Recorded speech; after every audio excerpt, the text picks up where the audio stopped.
Hey guys, and welcome back to my channel. Today I'm doing kind of a different video. I'm showing you guys how I edit my videos. So I'm going to be sharing with you guys a bunch of tips and kind of like software that I use and all that sort of stuff to create my videos. Hopefully you will learn at least one thing in this video. That would be cool. If you are new to my channel, don't forget to subscribe. I upload videos every Sunday and sometimes more, so I'd love for you to stick around. Okay, and with all of that being said, let's go ahead and get into how I edit my videos. So my number one editing software that I use is Final Cut Pro. If you are on YouTube, you probably know what Final Cut Pro is. It's basically a more professional version of iMovie. I used to always use my iMovie. It's a great beginner editing software, but I did upgrade to Final Cut Pro just because it's got a lot more features to it. I love Final Cut Pro. Highly recommend if you're serious about YouTube. Let me just get my notes out. My routine for editing is usually always the same. I start by placing my clips into my timeline and then just cutting what I don't want out. And then I add in transitions, music, text, effects, voiceovers, all that sort of stuff that makes the video the video. I take breaks when I edit because, no joke, hours of my time is spent on Final Cut Pro. No, but seriously, if it's just like a sit down talking video, it doesn't take me as long, but if I'm doing like a DIY or something, it'll take me days to edit. So color correcting is so important. It's just the key to success. Big YouTubers will go all out and spend half their time on color correcting.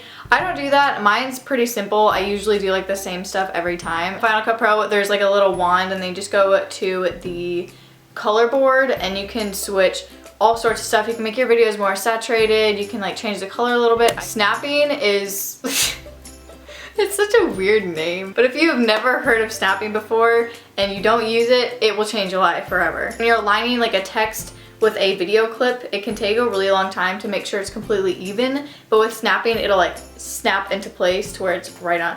I don't really know if that makes sense, but it can save you a lot of time in editing. So I think creating a cute end slate is really fun. If you guys have never stayed to the end of my videos, then I honestly probably wouldn't blame you, but you should, because my end slate is super cute. My friend Hannah is super talented, and so she made me this little art design for mine, which I think is super cute.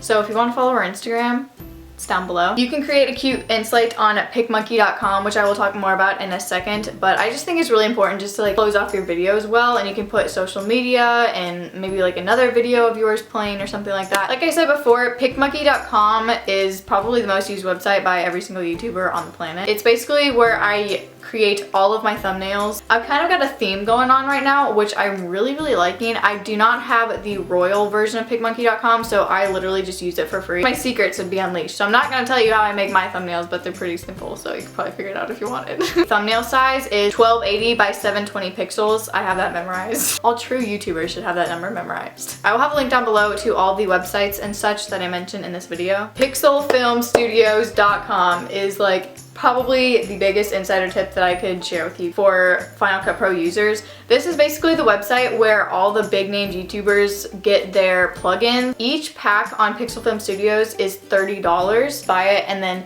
it downloads into Final Cut Pro, and there's all sorts of text and effects and transitions and all that sort of stuff. Pretty much any of the really cool texts or transitions that YouTubers use are from this website. I purchased quite a few things from there, so I really like it. Gabrielle Marie's YouTube channel is super helpful. She is an editing hacks YouTuber. Some of you probably have heard of her, but I will leave a link down below to her channel. She does all sorts of tutorials and hacks. If you're stuck on editing and you want to learn more about editing and stuff, she is perfect. 10 out of 10 would recommend visiting her YouTube channel. Of course, like, you're not really allowed to use copyrighted music if you monetize your videos. A great channel that I would highly recommend visiting is NCS, which is No Copyright Sounds. They make such cool music. None of it is copyrighted and it's all free. Link down below. But I use a lot of music from there. Also, I use YouTube's audio library for some background music and stuff. I will leave a list down below of my most commonly used background music in case you guys are interested. Always try new things. It honestly just takes practice and learning to get really good at editing. I love editing videos, and so I think that's why I'm still a YouTuber, because if I didn't, I would hate